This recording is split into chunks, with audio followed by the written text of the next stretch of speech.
Mamlakatimizda amalga oshirilayotgan islohotlar har bir sohada yuksak natijalarni namoyon etmoqda. Xususan, tabiatdagi o'zgarishlar tufayli yuqori texnologik jarrohlik amaliyotlari o'tkazilmoqda.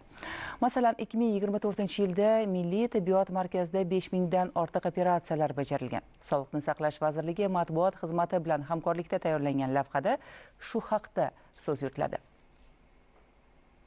Ta'kidlanishicha, 2024-yil davomida markazda 5000 dan ortiq yuqori texnologik operatsiyalar bajarildi. Kardiojarrohlik, endovaskulyar jarrohlik, travmatologiya, ko'z mikroxirurgiyasi, neyroxirurgiya va transplantologiya sohalarida amalga oshirilgan murakkab amaliyotlar bemorlar salomatligini tiklash barobarida tibbiyotni yangi bosqichga olib chiqishga xizmat qilmoqda. Milliy tibbiyot markazi eng oxirgi yuqori texnologik jihozlar bilan jihozlangan. 2024-yilda 70 dan oshiq mutaxassislarimiz xorijiy davlatlarda rivojlangan klinikalarda malaka oshirib qaytishdi. Malaka oshirgan mutaxassislar va yuqori texnologiyalar samarasi o'laroq mana bugun Milliy tibbiyot markazida yuqori texnologik amaliyotlar o'z o'rniga kundalik kun tartibiga qo'yildi. Endigi 2025-yilgi rejalarimiz bu yuqori texnologik amaliyotlarni nafaqat Milliy tibbiyot markazida, balki respublikamizning boshqa hududlarida ham tushirish.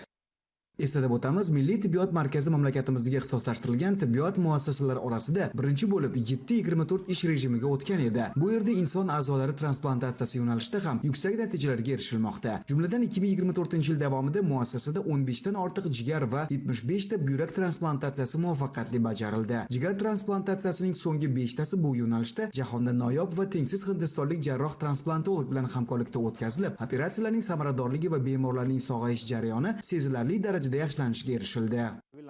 Bu muassasada bemorlarni davolash uchun jahon standartlari darajasida sharoitlar yaratilganiga guvoh bo'ldik. Markaz eng so'nggi rusumdagi tibbiy jihozlar bilan ta'minlangan. Mutaxassislar malakasini doimiy ravishda oshirib borishga katta ahamiyat berilmoqda. Shu tufayli markaz jahonning yetakchi klinikalaridagi kabi yuqori texnologik amaliyotlarni bajarish borasida salmoqli yutuqlarga erishmoqda. Biz o'zbekistonlik hamkasblarimiz bilan bu sohada hamkorlik qilayotganimizdan xursandmiz va muassasa jamoasi hali juda ko'p yutuqlarga erishishiga ishonamiz.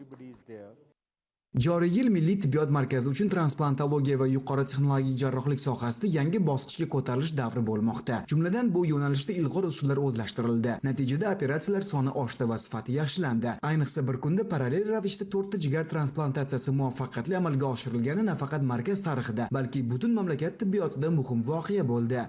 Muassasaning transplantolog va jarrohlari xalqaro tajribani o'rganish, ilg'or texnologiyalarni joriy etish hamda bemorlar uchun eng samarali davolash usullarini rivojlantirish ustida izlanishda davom etmoqda. Kelgusida transplantatsiya jarayonlarini yanada takomillashtirish, inson a'zolari donorligini rivojlantirish va yuqori texnologik amaliyotlarni kengaytirishga qaratilgan chora-tadbirlarni amalga oshirish rejalashtirilgan.